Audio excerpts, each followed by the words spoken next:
Hello, everybody. My name is David Soldani, and I'd like to thank you so much for having me today at our Huawei YLab JSC workshop. I have been in the ICT field for more than 25 years, and 10 of those at Huawei, serving initially as the head of the Center Research Institute in Europe with Dr. Tong, and now I'm based in Australia, contributing as CTO and CSO at Huawei Australia, but also as the one of the ICT experts within the Asia Pacific region. My presentation on AI-enabled automation in future mobile networks consists of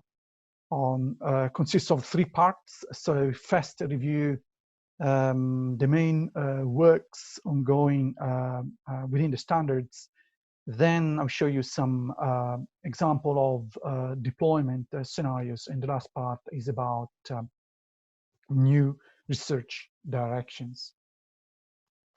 So starting from the standards, the first contribution I'd like to introduce you is from the ENI. ENI stands for the Experimental Networked Intelligence group within the ETSI. What I've done is the definition of an architecture that uses the AI technology and a context-aware, metadata-driven policy to assist the ETSI Mano as illustrated in this figure. So we have a number of inputs and information taken from the different layer of the infrastructure, and out of this information, what we have is a new proposal on the next state or how to change the policies to the orchestrator.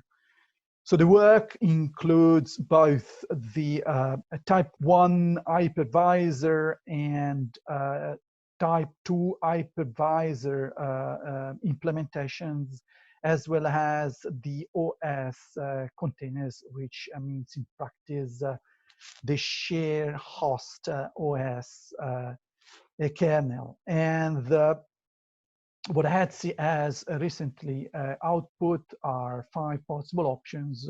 Here, one of those is illustrated on how the container infrastructure service management and the container infrastructure service are mapped onto the NFV Mano architecture. The second work is about it's from the focus group on machine learning for future networks that includes 5G. It is from the ITU. What I've done is really comprehensive architecture and machine learning pipeline definition, and now they are licensed with the 3GPP so that those requirements are incorporated into the definition of future technical specification. In practice, what they do, they propose a machine learning pipeline that consists of a number of nodes. So we have source, a node that is responsible of gathering and generating the data. Then we have a collector that provides input to a preprocessor where data are sanitized, clean, and aggregated. And then we have a model. So the model is nothing else than an inference, a function that requires to be trained in a sandbox, as production data shall be never practically used. Then we have a policy node that for control mechanisms, so that the impact to the live network can minimize. We then have a distributor and a sync function, which is the target node of the machine learning output on which the actions are taking place. They also introduce a machine learning function orchestrator here which translates intent, so the description of particular use cases, into placement and chaining of machine learning functions. It's based on a closed loop, and the measurements are practically used for the model selection. So the figure illustrates here the deployment on an end-to-end 5G system of 2 machine learning pipelines, and the target is to improve the quality of service end-to-end based on latency measurements within the radio access network, as well as latency extracted from tolerant applications residing within the application functions. They're also defining a number of use cases, and example of those are network slicing, how to improve the user plane performance, signaling, application, security, and so forth.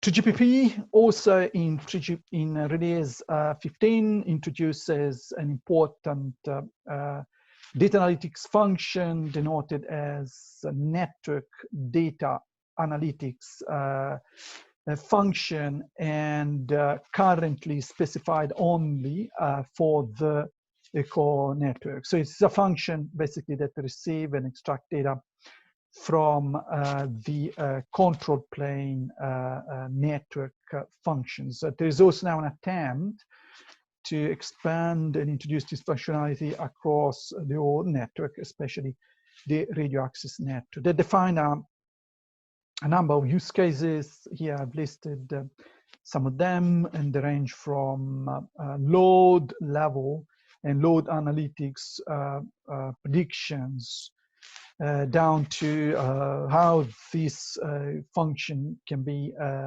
implemented for improving congestion situation or network load performance, looking at the specific network functions. And then, of course, we have a number of use cases on how the end user experience and quality service could be improved.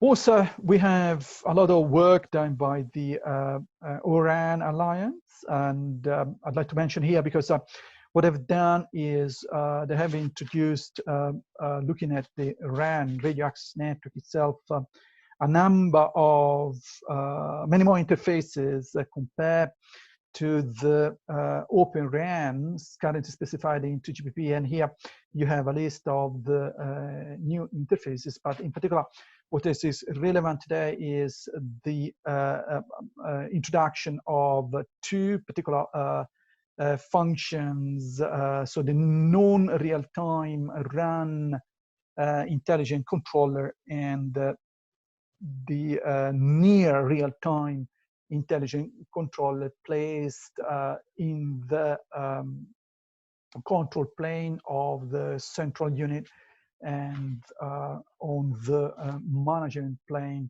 of the radio access. So the Oran currently comes along with still many challenges, and in particular, I think it is relevant here to mention the challenge we're having on cybersecurity, because it expands threats and attack surface of the network, and the network security risks are especially linked to the lower layer split, the near real-time RAN intelligent controller, disaggregation of software and hardware, of course using cloud, and also due to the introduction of new interfaces, especially the O1, O2, and open fronthaul in the on the M plane, on the management plane. An interesting work has been recently published in the IEEE Communication magazine. It was a part of one of my special issues, which I thought here to mention, because what the target here, what they propose here, it is an end-to-end framework with standard functions from 2GPP, ETSI, and Oran, and the new AI-based algorithm, as illustrated in this figure. So basically, what they do, they propose this architecture and the new algorithm so that they can use all the current defined functions, which are basically two of them from the 2GPP. That's about the management data analytic functions that collects data at the network function level and network slicing level, and the network data analytic function, which practically it is a function, as I've explained earlier, of the control plane, the core network. And they're also making use of the radio network information base and run intelligent controller defined by the Oran Alliance. So here you see the architecture in high level and the new algorithm they introduce for long-term, mid-term, and short-term forecasts. And in particular, what they target here is to extract inputs from the already well-defined functionality within the management and orchestration domain and control plane by the 2GPP and Oran Alliance, and the output and then passed to the corresponding engines so that the virtual network function can be optimally placed, as well as resource appropriately scaled, and the PCF policy improved, as well as the algorithm performance. Algorithm meaning the radio resource management algorithm can be accordingly updated to maximize the radio interface performance. So here you have how the algorithm has been structured. We have an encoder and 3 decoders depending on the particular prediction function that has to be, that provides them inputs to the corresponding engines. It is based on the fact that they are considering the subsequent snapshots as of key performance indicator as maps, so they can use convolutional neural network for analyze the data and then pass them to other type of neural network for making the corresponding prediction. Huawei has done a lot of work on AI, and since 2018, Huawei has in place full stack AI strategy that addresses all possible scenarios. Today, already all products are available. So full stack means that it's already available at the chipset.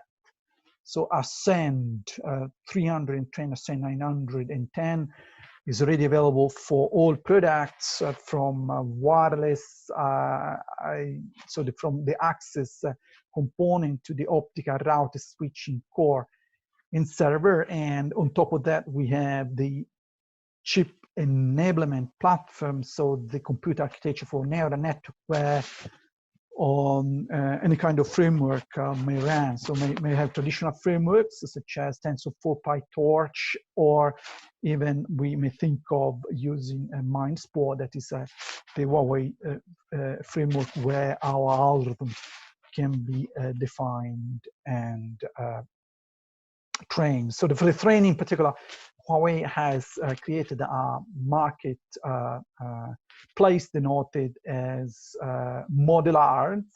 It is an application enablement platforms that run on the Huawei public cloud.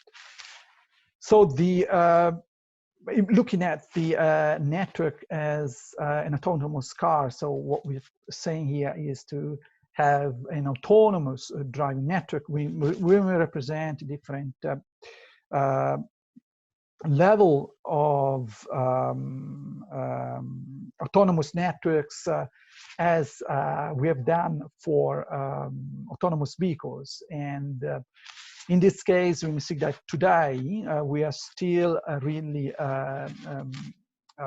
having in place a solution partially automated. So, and like the decisions and the service experience, and as well as the system complexity is still addressed by humans. So the target is by 2025, I would say even by 2030, is to achieve a full autonomous network where all possible tasks are handed over to machines. Of course, intended that some of the tasks will remain within the human control. It is particular when we want to have remote interventions if something goes wrong. So the way approach to autonomous network driving has been based on scenarios. So it's a scenario-oriented approach.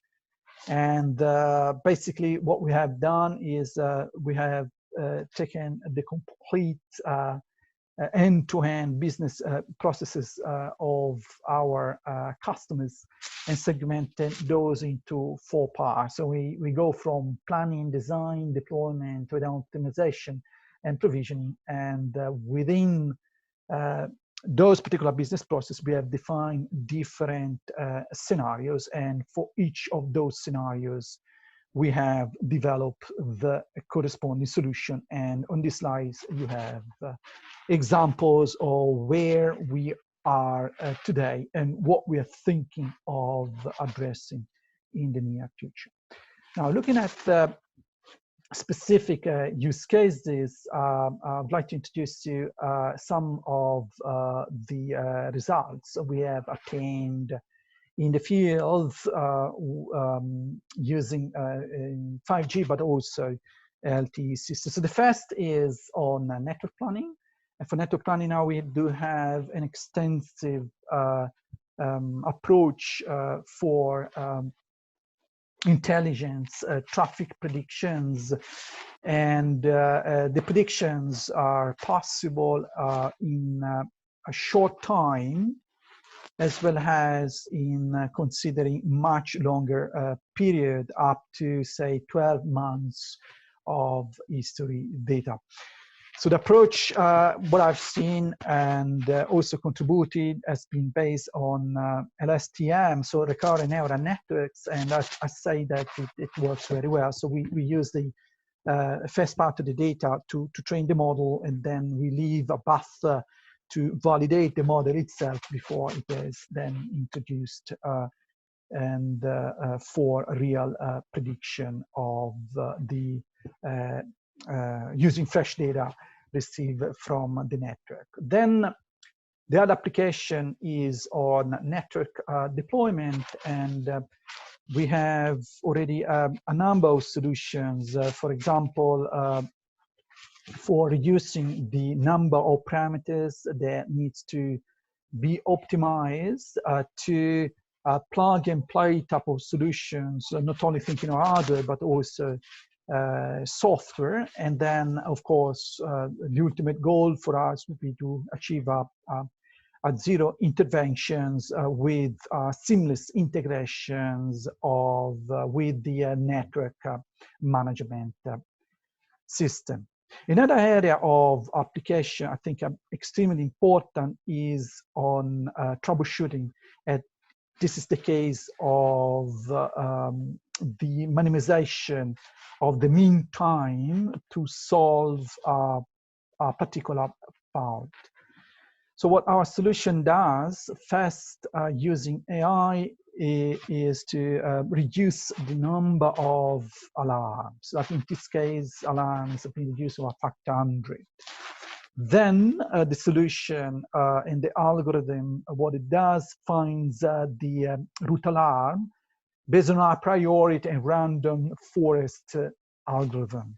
Once the root alarm has been identified, we can easily solve all the problem using a hierarchical type of approach. And then about the performance optimization, I'd like to illustrate you the case of Massimino.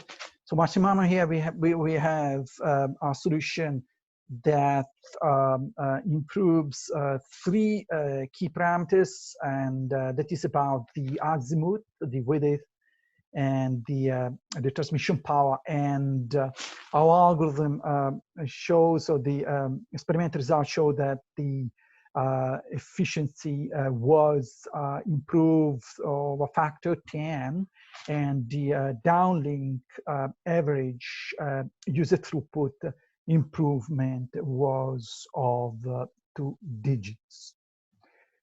Then on network provisioning, I think the main application has been on energy saving.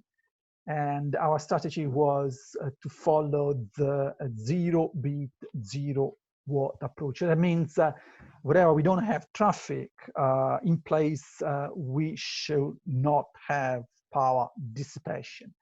So that algorithm was applied and to 4G systems. And as you can see on this figure, what we have done is to divert the traffic to other nodes with an already ongoing communications, and then we managed to shut down transmissions where basically there is no traffic. So if that is basically what is available today, looking at the 2025 and beyond, we have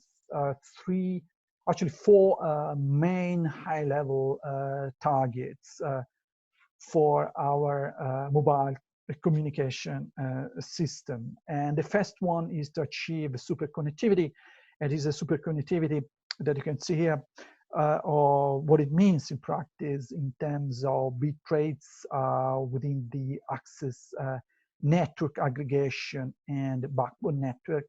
We need to have a system which meets the requirements of adaptive elasticity, and here I'm thinking of an end-to-end network slicing concept, meeting different type of SLA requirements, especially for vertical sectors. We need to have a convergent system that's basically is already achieved with the introduction of the 5GC, but I think extremely important is to have intelligence synergies across all network domains. As you can see on this figure, the artificial intelligence is expected to be applied across all network vertically and horizontally, considering the different type of protocol stacks. And in terms of roadmap, we are expecting that the artificial intelligence will gradually replace the human intelligence for autonomous network operations, and this is practically the target by 2030. As you can see already today, that the traditional OEM approaches have reached a ceiling, and now basically automatic system intelligence is expected to grow and really help us finally to achieve an autonomous network with extremely limited human intervention. So looking at the possible research direction on artificial intelligence and machine learning, I've just listed here a few of them, which I think are extremely important. So I think the traffic steering, traffic prediction, remains very extremely important. So we need to think of different type of scenarios and the different objectives as the network will be virtualized, and quality of service and quality of user experience are also important to be addressed, because we will have the deployment of new service applications. I'm thinking of massive AR, VR, but also an holographic rendering by 2030 with different type of characteristics model. And a lot of research has to be done in this area as well. Then we have massive MIMO, they will evolve. So as you know, it's going to be announced in release 16 and 17. So we will have different distributed PAN systems, coordinated actions, and many important problems, cell-centric quality service, quality user experience in multi-cell are example of those. Slice optimization, so that make it simple and ensure that the service level agreement and corresponding requirements are met, especially in the radio access network.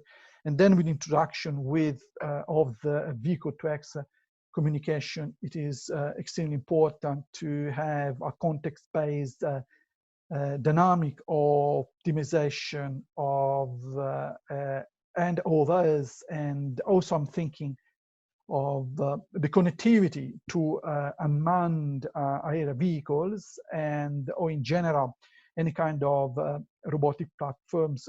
We need to find a way to optimize the resources provided to those platforms based on a number of measurements, I think especially from the devices, but also understand the flight path or the path that particular object is expected to take. Energy savings will be there, so we want to be greener and reduce the greenhouse gas emissions. And also, you know that 20 to 40% of the OPEX in carrier networks are linked to energy consumption, and 2 to 3% and reach out 2 to 3% of the world energy. And the last but not least, I think it is extremely important to focus on AI, machine learning, security. We do need a new architecture, security by design, new controls, augmented by a zero trust model. So with this, I'd like to end my presentation. I hope it will inspire you and help you define and position your new research direction. Thank you so much, and goodbye.